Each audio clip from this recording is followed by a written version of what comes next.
Eu quero ler um texto, irmão, de 1 Samuel 17, naquele evento em que Davi vai enfrentar o gigante Golias, e uma cena ao mesmo tempo extraordinária por parte de Davi, mas ao mesmo tempo um tanto engraçada até aos olhos dos que presenciaram o posicionamento de Davi. Quando Davi é levado até Golias, até Saul, com a promessa de que iria enfrentar Golias, chegaram até Saul com essa notícia. Chegaram com a notícia de que alguém do meio do povo de Israel se propôs a aceitar o desafio de Golias.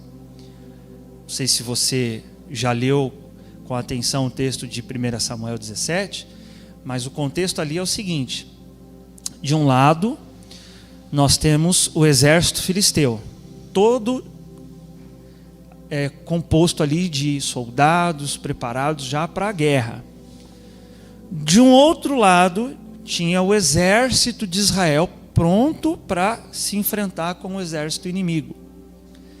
Mas aí surge a seguinte proposta por parte dos filisteus: olha, não vamos nos enfrentar, nós vamos propor a vocês um desafio. Os filisteus proporam um desafio aos israelitas.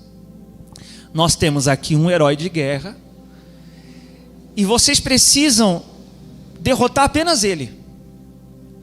Vamos poupar os soldados, o exército. Vocês precisam derrotar apenas esse herói de guerra, chamado Golias. O desafio vai ser entre ele e algum que vocês tiverem aí em Israel disposto a enfrentá-lo. E se algum de vocês enfrentar e vencê-lo, nós seremos seus escravos, e caso contrário, vocês serão os nossos servos. E aí foi feito o desafio. Quando apareceu esse herói de guerra dos filisteus, surgiu o tal do Golias. Quando o exército de Israel viu, eles recuaram. Um exército recuou. Ele surgiu no primeiro dia, Golias surgiu no primeiro dia, esbravejando o desafio: tem homem em Israel para enfrentar-me? E aí ecoava esse desafio entre o exército. Os que estavam mais à frente dos soldados conseguiam ver. Os que estavam lá atrás, chegava mais a notícia e o grito de Golias. Quando Davi vai chegar até os seus irmãos que estavam ali no meio dos soldados, a gente observa isso. E eles ficavam comentando entre eles: olha, você viu? Nossa, é terrível, agora já era. E todo um burburinho surgiu entre os soldados de Israel por não ter surgido homem para desafiar Golias. E isso durou 40 dias. Todo dia Golias se colocava diante do exército e propunha o desafio, e ninguém surgia. Até que chega a notícia para Saul: Saul, surgiu alguém. Tem alguém aí que falou para o Senhor não se preocupar, que ele vai resolver essa situação. E aí chega quem diante de Saul? Davi. Olha o que Saul fala para Davi, olha na tela aí, ó.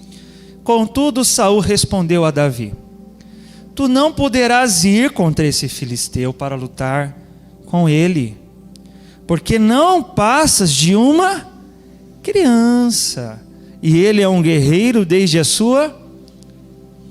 Percebe? Eu imagino que Saul estivesse esperando, né? Pô, surgiu alguém aí, aceitou o desafio, deve ser alguém, no mínimo a altura de Golias. Chega uma criança. E como quem traz a criança para a realidade, né? Quando, sabe, a criança está brincando de herói, acha que pode voar. E aí o pai: calma, filho, você é só uma criança, você não pode tudo isso não. Soou até um tanto bonitinho para Saul. Ah, que bonitinho. O mesmo com respeito a Golias. De novo, 40 dias o desafio sendo proposto. Quando chega a notícia que surgiu alguém para aceitar o desafio, imaginava-se que seria alguém no mínimo à altura de Golias. E aí olha só, vou colocar agora a visão de Golias a respeito de Davi. Ó. Neste mesmo momento, o filisteu com seu escudeiro à frente vinha se aproximando na direção de Davi. No versículo seguinte, presta atenção, você está aqui? No versículo seguinte a gente vai ver que até o momento Golias não tinha visto ainda Davi. E por isso, além de Golias ser um gigante bem armado, com uma lança, com uma armadura, com todo o preparo físico, ele coloca, além da sua condição física, ele coloca um escudeiro na frente dele. Porque imagino eu também que Golias imaginava que fosse alguém à altura dele ou maior do que ele. Ó, Golias, chegou notícia aí que alguém aceitou o desafio. Então, já imaginando ser alguém de grande porte e que amedrontasse Golias, ele manda aí quem na frente? O escudeiro. Veja, de novo, até o momento, eu vou ler com você no versículo seguinte agora. Golias não tinha visto quem era. Por isso eu enfatizo, eu imagino que ele supôs que fosse alguém muito forte. E aí no 42, ó, Golias parou e olhou bem. Agora sim ele consegue ter uma visão boa de quem estava ali desafiando ele. E começou o quê? Caçoar. Porquanto o seu oponente, olha a descrição, não passava de um jovenzinho ruivo, bronzeado e de boa aparência. Percebe que aos olhos de Saul não havia nenhuma vantagem que Davi tinha sobre Golias. Aos olhos dos irmãos de Davi, Davi não tinha nenhuma vantagem sobre Golias. Aos olhos de Golias, Davi não tinha nenhuma vantagem sobre ele. Tanto que ele visualiza essa descrição: uma criança ruiva, bronzeada, de boa aparência. Ou seja, viu logo que não era um guerreiro. Saul vai falar para Davi: Davi, você é criança. Golias é guerreiro desde quando é criança. Na tua idade, Davi, Golias já era guerreiro. E ele já não é mais criança. Você, na idade de criança, de infante, alguns acreditam que ele tinha cerca de 17 anos. Quer enfrentar Golias? Imagino que Saul o mandou, né? Tá bom. E Golias, da mesma forma. Além de visualizar alguém nessa descrição, Davi não estava com armadura e não só não estava com armadura, mas estava com cajado e um pouco de pedra. Aí Golias vai rir dele, né? Mas, irmãos, não é cômico a situação? Sim ou não, gente? Pelo amor de Deus, olha só, versículo 43. Então esbravejou Golias a Davi. Aí Golias ainda falando para Davi, ó: sou por acaso um cão, para que venhas ter comigo com um pedaço de madeira? E o filisteu amaldiçoou Davi pelos deuses.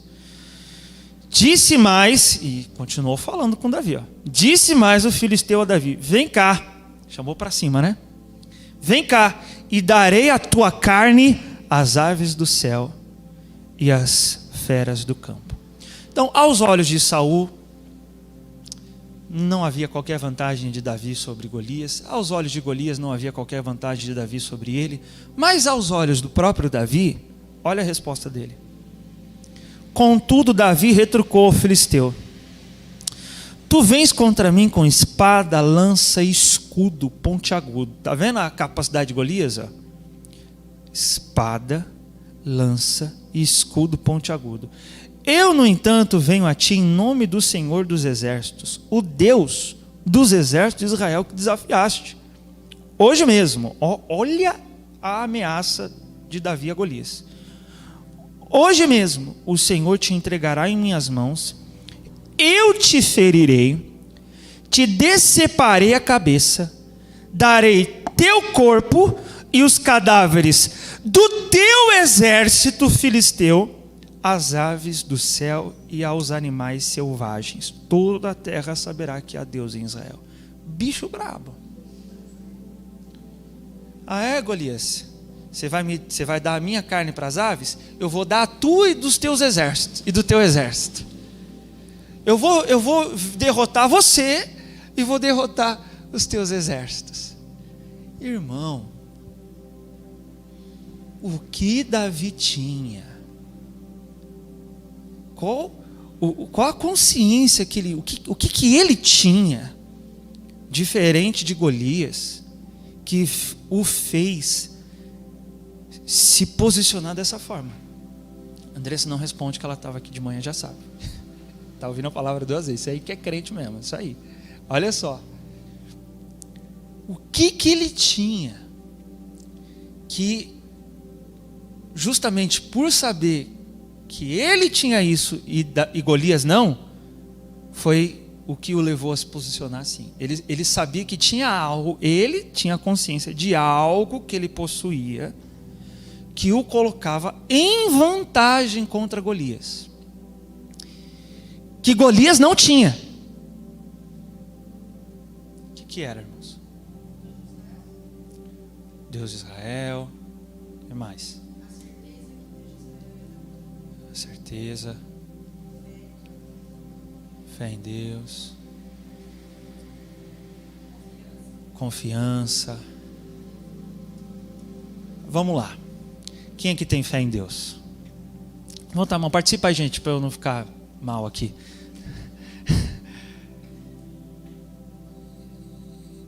E nem por isso você deixa de ter medo das notícias que você vê aí? Bate medo em você às vezes ou não? Eu pergunto, será que a sua posição na pele de Davi, tendo fé em Deus, essa fé que você diz ter aí, seria a mesma? Bom, não sei, você pode dizer que sim, tudo bem se você diz que sim. Mas, irmão, há algo além disso, que Davi tinha e que Golias não tinha. E a resposta está no versículo que eu vou pôr aí na tela, versículo 26. Olha só. Então Davi perguntou aos soldados que estavam ao seu lado: que é que receberá o homem que matar esse filisteu e desagravar a ofensa contra a honra de Israel? Aí, olha quem era Golias aos olhos de Davi. Quem é esse filisteu o quê? Incircunciso, para desafiar os exércitos do Deus vivo. Vamos lá então. Aos olhos de Golias, Davi era um jovem, inexperiente, imaturo. Aos olhos de Davi, Golias era o quê? Incircunciso. Ou seja, Davi identificou algo que Golias não tinha, mas que ele tinha. E o que Golias não tinha que Davi tinha? Circuncisão. Pronto, a resposta para vencer as guerras está aí. Não. O que isso representava para Davi? Presta atenção, vou pôr aí na tela. Gênesis 17:11. Fareis circuncidar a carne de vosso prepúcio, e essa será a marca do que, irmãos? Da aliança entre mim e vós. A circuncisão é uma marca de quem tem o quê? Aliança. O que significa dizer que no contexto de Davi, o incircunciso é alguém que não tinha o quê, irmãos? Aliança com Deus. Enquanto Davi tinha. Então, a resposta para o que é que Davi tinha que Golias não tinha, qual é? A aliança com Deus. E é ter consciência do que significa ter aliança com Deus que fez Davi se posicionar da forma como ele se posicionou. Irmão, uma vez você estando numa aliança com o Criador do universo, ninguém, nada, nenhum poder, nenhuma entidade pode exercer domínio ou tocar ou destruir você, se o Eterno assim não permitir, porque você tem aliança. Se você tiver aliança, uma vez aliançado com o Eterno, ambos se tornam um só. Então você pode contar com o compromisso do Eterno para contigo. Essa era a consciência de Davi. Eu tenho aliança. O que garante a vitória em meio à guerra não é o preparo, não é a arma, não é a estrutura física, é a aliança com Deus. Porque exércitos, irmãos, você está aqui ou não? Está aí? O povo de Israel é a maior prova disso. Porque Israel, durante a história, enfrentou exércitos impossível, humanamente falando, de derrotá-los, mas que conseguiram derrotar. A diferença é que os outros povos não tinham aliança, Israel tinha. Quando Josué chega a Jericó para espiar lá e espiar para saber como tomar aquela cidade, o povo ficou com medo. O povo do Deus de Israel está chegando aí. Eles ficaram com medo. E era um povo que há pouco tempo era escravo. As nações já estavam tendo medo de Israel. Porque as nações temiam Israel. Porque Raabe disse: olha, eu escondi vocês porque eu sei que vocês estão chegando. E vocês têm aliança com Deus. Vocês são um povo de Deus. Eu ouvi que Deus abriu o mar para vocês. E eu ouvi que vocês, um povo escravo, conseguiu vencer Faraó. A maior potência mundial da época foi derrotada. Irmãos, as nações começaram a ter medo. Não havia armamento, não havia preparo físico, não havia exército. O que havia entre Israel, diferente das demais nações, para fazer com que Jericó, por exemplo, temesse Israel? Aliança. Deus vai dar uma terra a Israel por causa da aliança. Ele aparece para Jacó e fala: Jacó, eu darei a você essa terra por causa da minha aliança com Abraão lá atrás. Olha como Deus leva a sério uma aliança.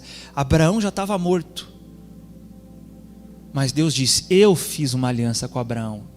E essa aliança eu jurei que darei a ele essa terra. Você tem ideia do peso que é você estar numa aliança com Deus?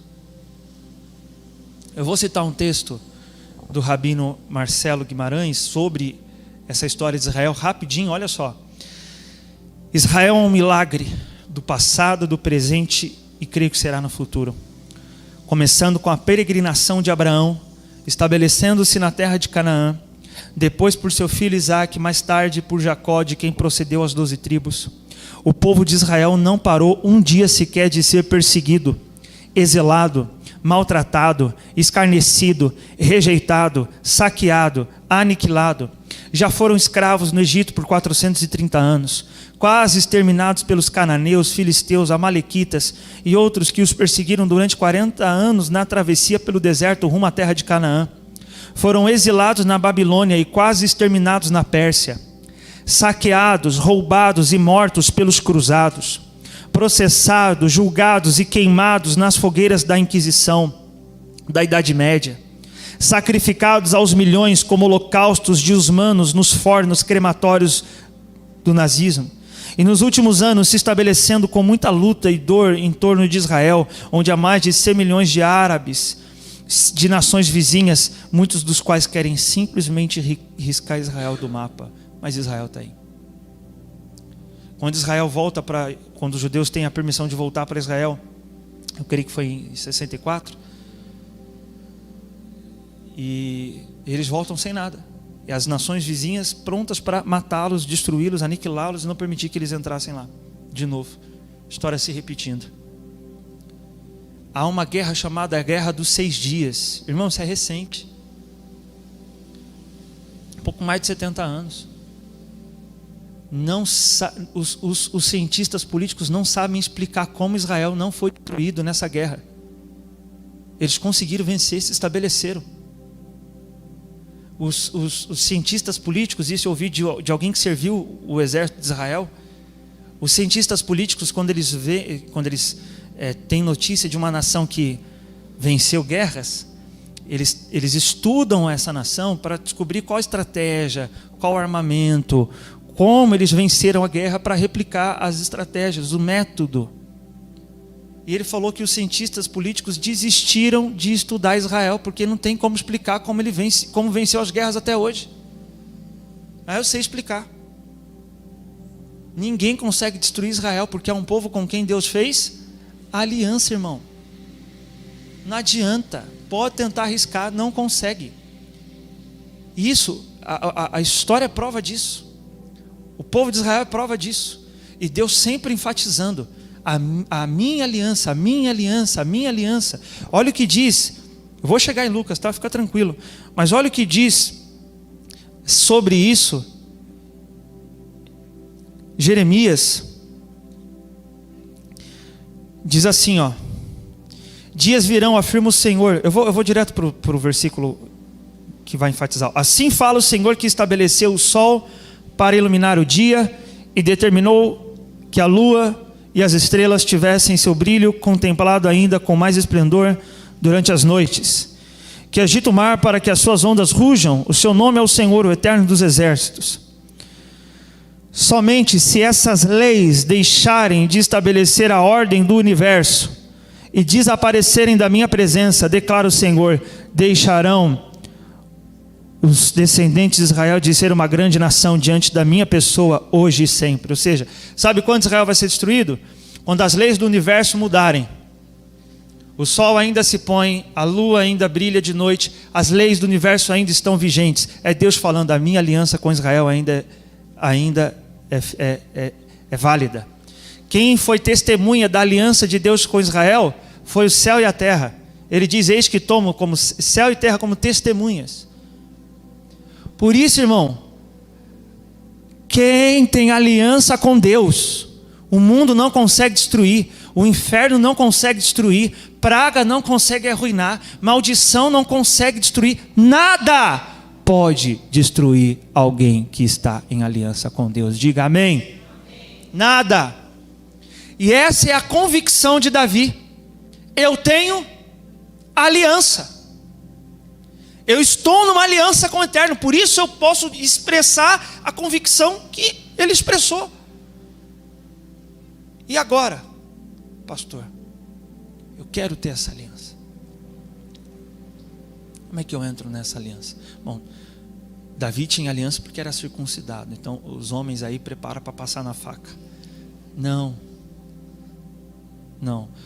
Na igreja a circuncisão é uma cirurgia no órgão masculino do homem.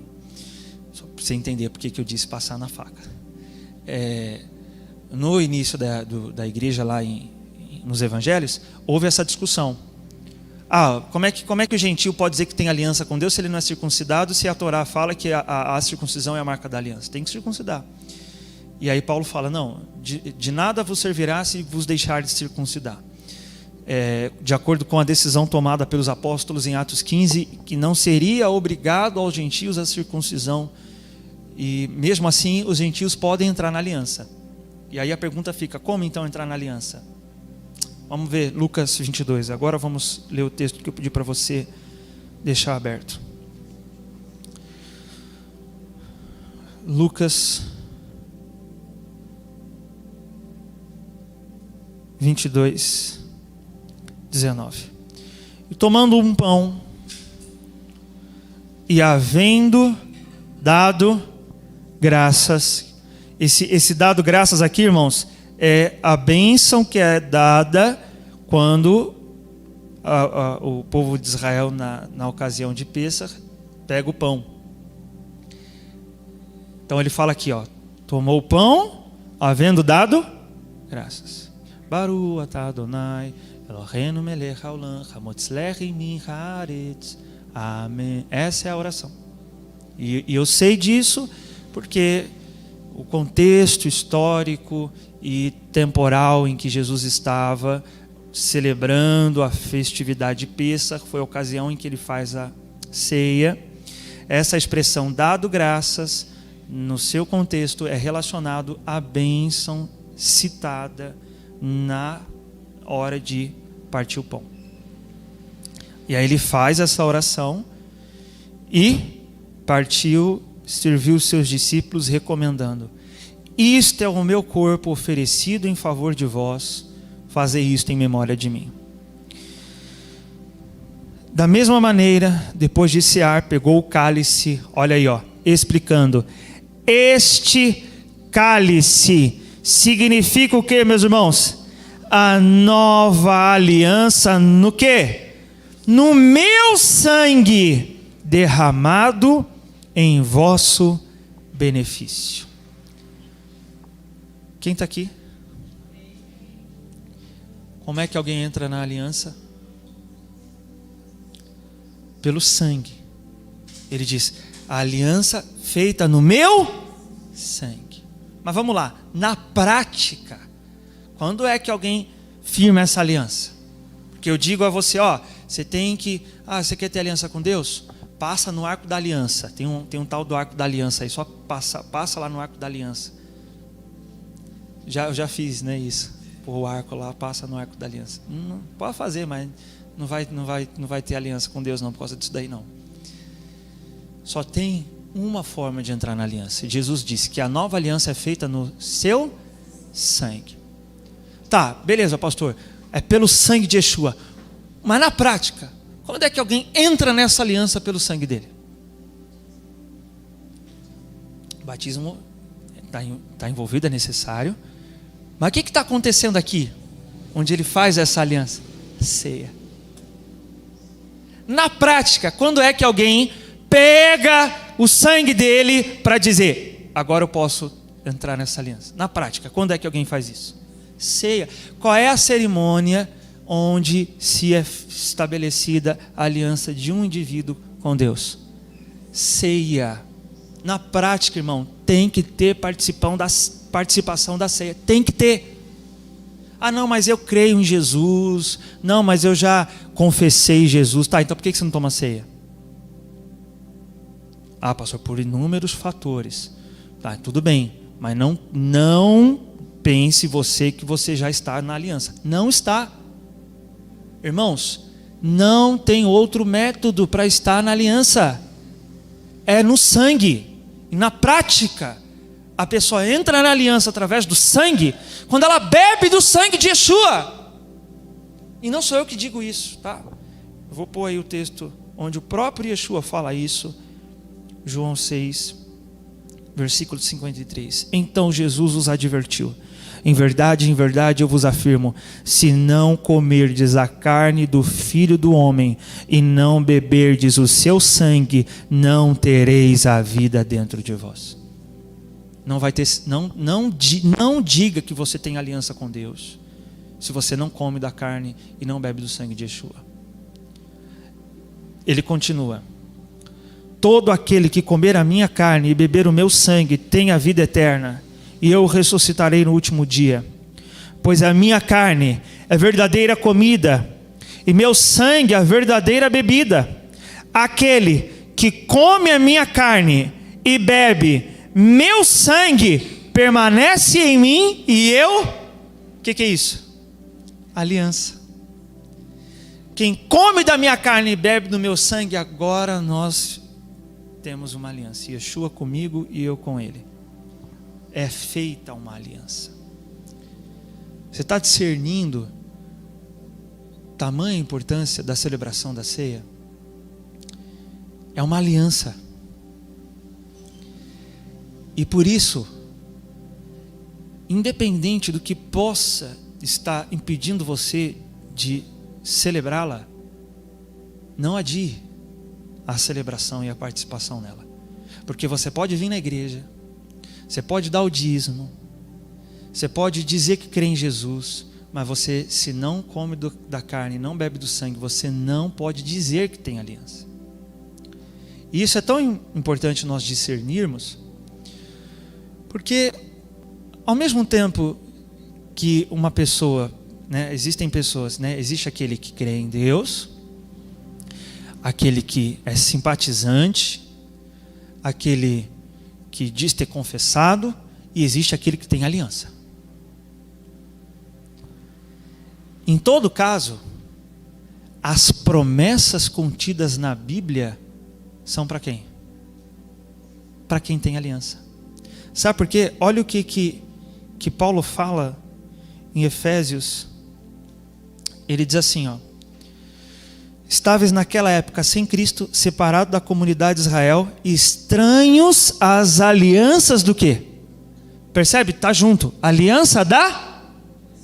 Então promessa e aliança está junto. Você pode abrir a tua Bíblia, ler uma promessa e dizer: oh Senhor, amém, eu creio. Mas se você não tem aliança, aquilo não é para você.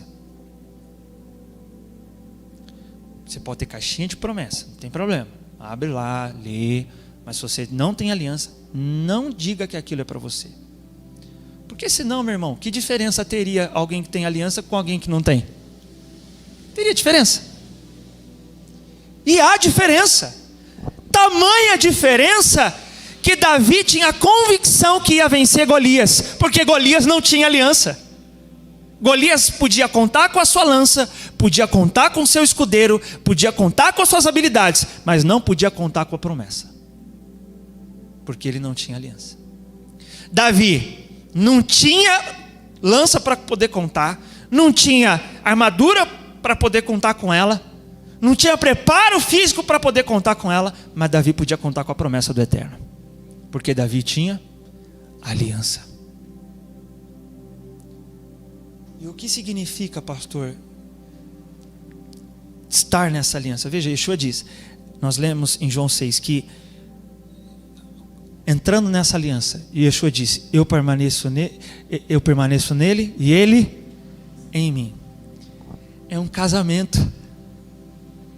Irmãos, a aliança de Deus com um povo é nos termos de um casamento. Eu vou citar onde o Eterno diz isso. Lá ainda em Jeremias, onde ele fala da aliança e da nova aliança, ele fala assim, ó: dias virão, afirma o Senhor, quando estabelecerei uma nova aliança com a casa de Israel e a casa de Judá. Não será... eu vou ler de novo, vamos lá. Dias virão, afirma o Senhor, quando estabelecerei uma nova aliança. Nova é hadashah, que é renovar, é restaurar, com a casa de Israel e a casa de Judá. Olha o que ele diz logo depois: não será como a aliança que firmei com seus antepassados, quando os tomei pela mão para tirá-los do Egito, pois eles não honraram o meu pacto, que é um dos significados de aliança também, pacto. Mesmo sendo eu o quê? O marido divino deles. Assevera o Senhor. Então, ao entrar numa aliança, Israel entrou no quê com o Eterno? Casamento. O Eterno toma Israel como esposa.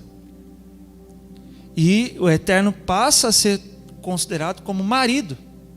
Por isso, a teologia da substituição, em que diz que a igreja dos gentios substitui Israel, é um absurdo, porque é dizer que Deus traiu a sua esposa.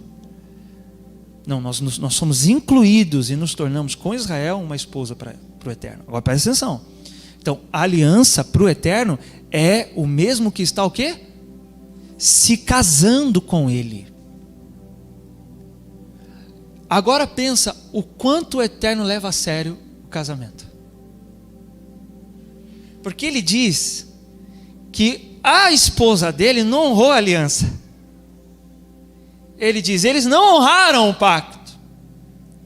profeta Oséias relata isso como se Israel fosse uma prostituta que casou com Deus e voltou para a prostituição.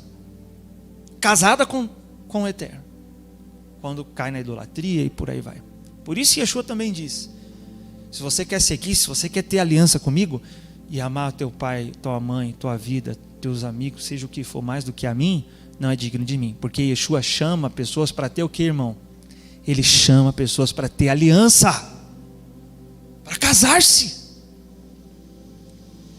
E o Eterno está dizendo que Israel não honrou essa aliança.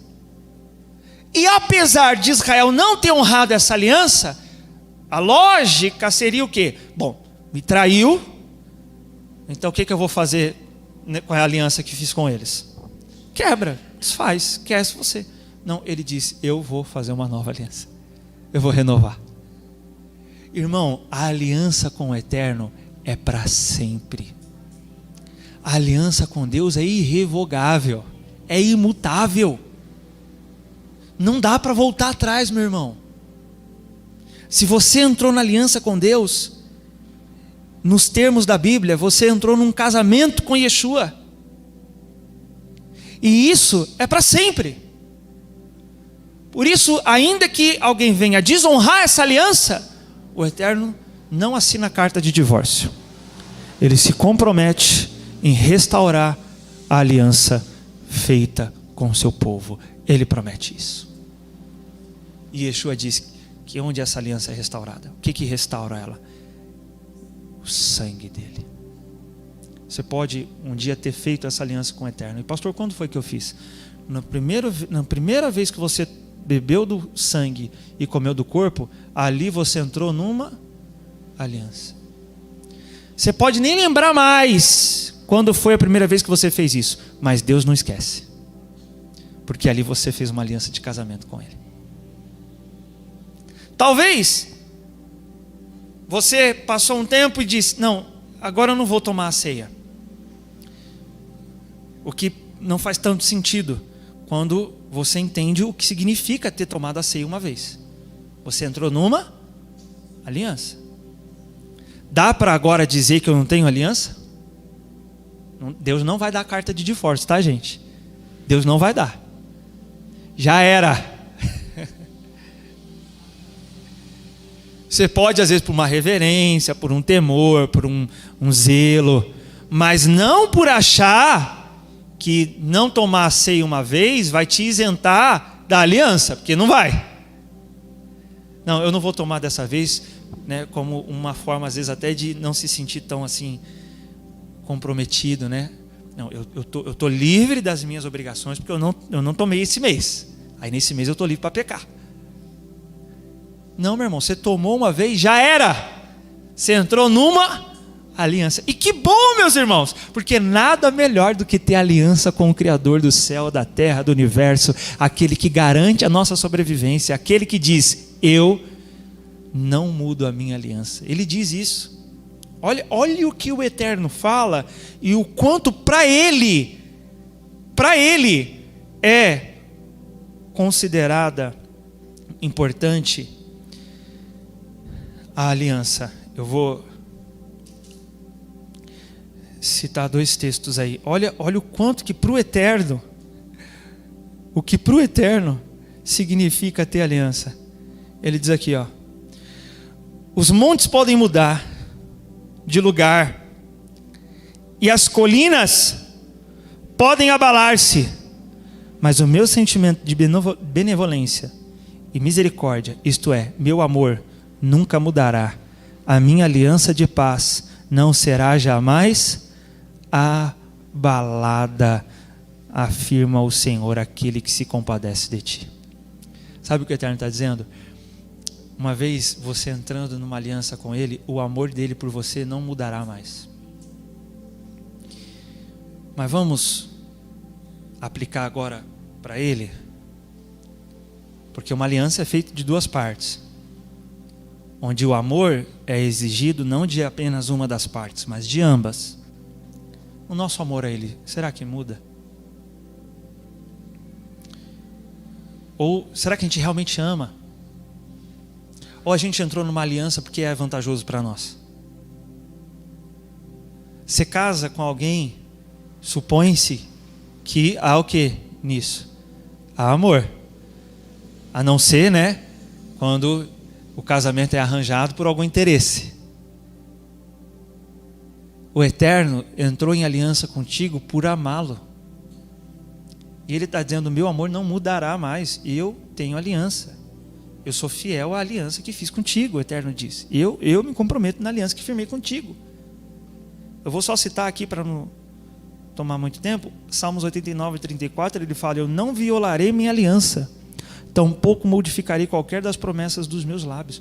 Não violarei a minha aliança. Agora, uma vez estando na aliança com Ele, é esperado o mesmo de nós, que a gente se comporte, se posicione diante de Deus como um povo que tem aliança com Ele. É o que Paulo vai dizer em Efésios, quando ele fala sobre casamento, em Efésios, no capítulo 5, no versículo 32, ele fala assim, ó: este é um mistério grandioso. Refiro-me, contudo, à união entre Cristo e a sua igreja. Ele está falando do casamento. E ele revela que quando ele fala de casamento, ele está falando da aliança que a igreja tem com Cristo. E tratando disso, ele diz no versículo 23: porque o marido é o cabeça da esposa, assim como Cristo é o cabeça da igreja, que é o seu corpo, do qual ele é o Salvador. Assim como a igreja está sujeita a Cristo, de igual modo as esposas estejam em tudo sujeitas aos seus próprios maridos. Isso tem uma aplicação ao casamento, mas vamos colocar dentro do que Paulo está querendo aplicar: o relacionamento entre Cristo e a sua igreja.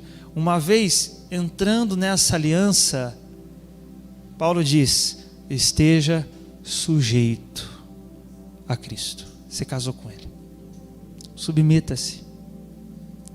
E submeta-se não apenas por uma questão de vantagem, mas por uma questão de aliança.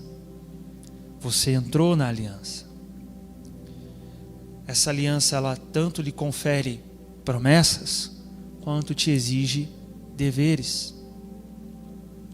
E Hebreus diz que essa aliança, ela pode ser desonrada pela desobediência. Ele fala em Hebreus capítulo 10, no versículo 29. Você está aí ainda, gente? Se está, diga amém. Alguns estão aqui ainda.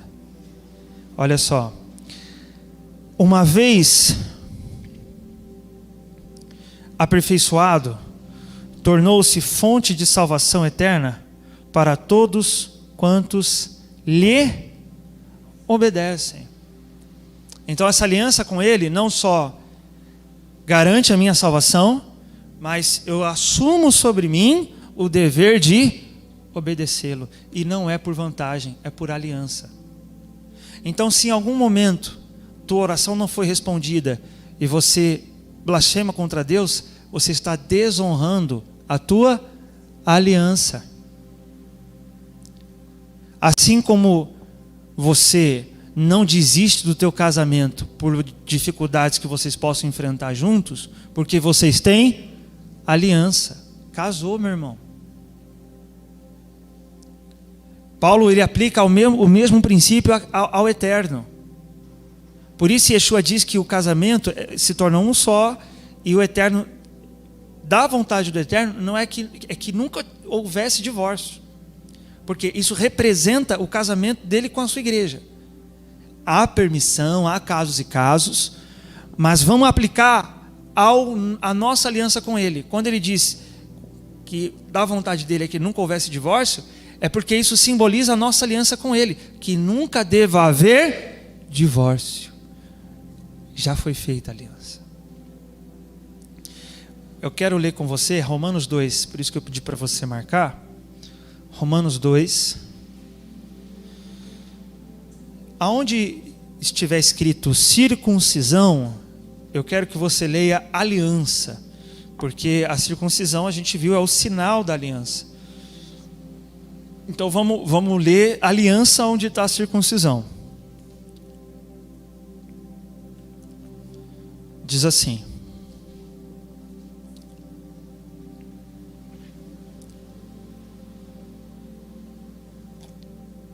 porquanto a circuncisão, ou o quê? A aliança, tem valor se obedecerdes à lei. Mas se tu não observas a lei, tua aliança já se tornou incircuncisão, ou seja, nula, foi anulada. Então presta atenção.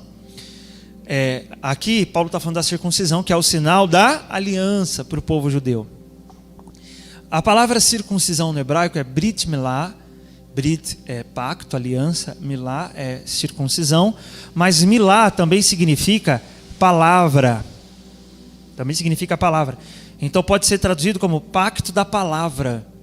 Ou seja, alguém circuncidado passa a estar agora comprometido com a palavra. Paulo fala isso em Gálatas, se você se circuncidou, você está obrigado a cumprir toda a lei, ele fala. Mas não é por uma questão de obrigação. É porque você entrou na aliança, agora você tem os deveres de cumpri-la. Aí alguém pode dizer, bom, ainda bem que eu não sou circuncidado. Não, a questão não é essa. A questão é, se você entrou na aliança, passa a ter sobre você exigências. E essas exigências é para tornar-se a expressão do seu amor para com o Eterno, tal como o Eterno expressa o amor dele para contigo, a ponto de fazer aliança com você. Por isso ele diz aqui, 26, se aqueles que não são circuncidados, ou seja, não tem aliança na carne, praticam os preceitos da lei, não serão eles considerados circuncisos, ou seja, tendo aliança? E aquele que é por natureza incircunciso, ou seja, aquele que por natureza no corpo não tem aliança, mas cumpre a lei, ele condenará a ti, que mesmo tendo a lei escrita e a aliança, és transgressor da lei. Portanto, não é legítimo judeu quem simplesmente o é exteriormente, nem é verdadeira aliança aquela que é feita apenas fora do coração, no corpo físico. Absolutamente não. O judeu é quem o é interiormente. E circuncisão ou aliança é realizada na alma do crente, pelo Espírito, e não apenas pela letra da lei. Para todos esses o louvor não provém dos homens, mas de Deus. Então veja, a aliança é feita no sangue, mas ela é confirmada na sua obediência. A aliança é feita no sangue, mas ela é honrada na minha obediência. O que significa que uma vez entrando na aliança através do sangue e desobedecendo os termos dessa aliança, eu estou desonrando esse pacto. Olha o que Hebreus fala, Hebreus 10, no versículo 29, diz assim: julgai vós, quanto maior castigo merecerá quem feriu os pés do Filho de Deus, que é desprezado o seu sacrifício, e profanou o sangue da aliança, pelo qual ele foi santificado e insultou o Espírito da graça. Ou seja, ele fala, julgue você, aquele que uma vez foi santificado pelo sangue da aliança, ou seja, aquele que uma vez firmou uma aliança, sobre ele é colocado uma responsabilidade maior do que sobre aquele que não tem aliança.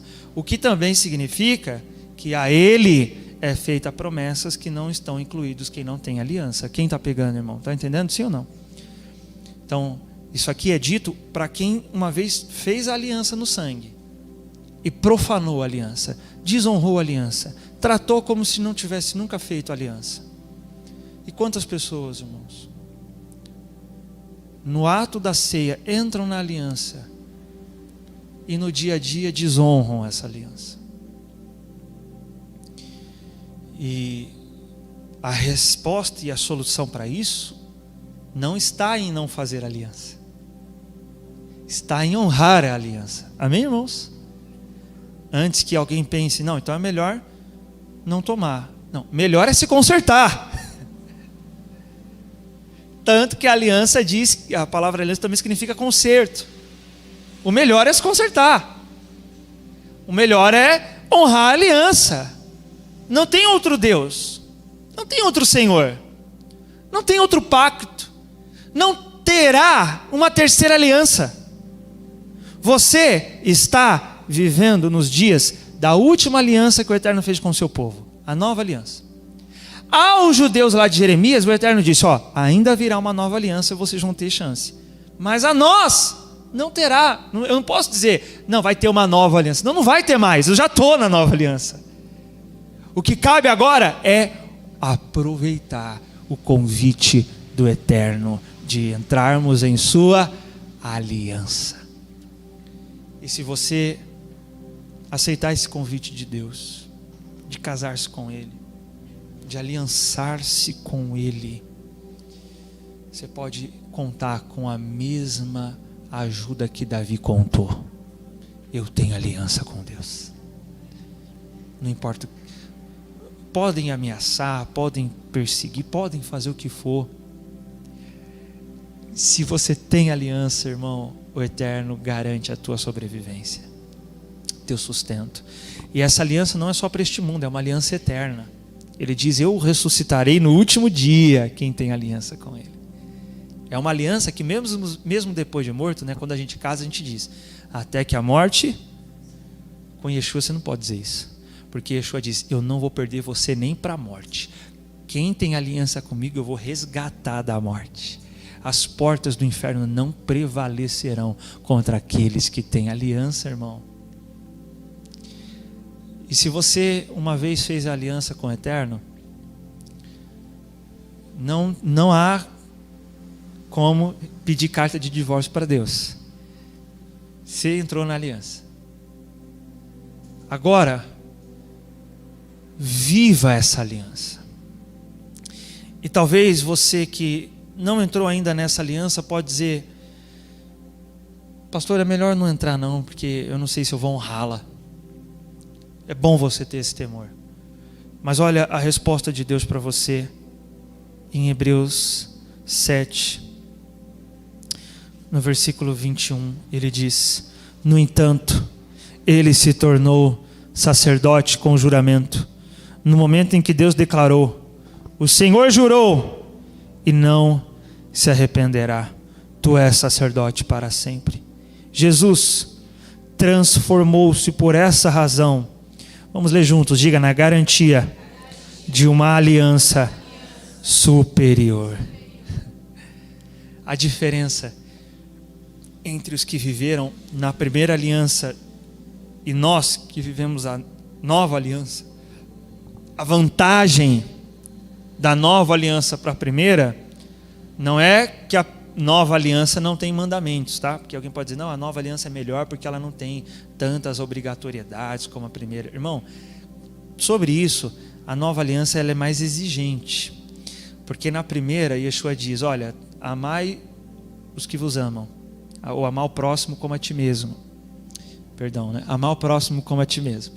Na nova aliança ele diz, eu vos digo, amai até os que vos perseguem e os vossos inimigos. Na nova aliança ele diz, se alguém pedir para você andar 1 milha, vai 2. Ou seja, se alguém pedir um favor para você, faz mais do que a pessoa pediu. Há exigências. A vantagem não está nisso. A vantagem está no que a gente acabou de ler. A nova aliança tem uma garantia. E essa garantia é Yeshua. Ele se tornou a garantia da aliança. A palavra grega aqui para garantia é a mesma usada para fiança.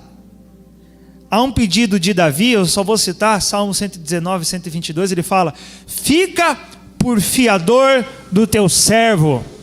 Ou seja, Eterno, invista aí em mim, garanta que eu não vou retroceder, que eu não vou desistir, me dá os recursos para continuar. E Hebreus fala: Jesus é esse recurso, Jesus é essa fiança, Jesus é essa garantia. Você vai entrar na aliança, não é no sangue de um animal que você derramou, não é suor do seu rosto, você vai entrar na aliança pelo sangue de Yeshua. Ele diz: a nova aliança é no meu sangue. Então ele garante que os que entrarem nessa aliança não irão desfazê-la, até porque não dá para desfazer. Amém? Fique de pé no seu lugar, vamos orar ao Eterno.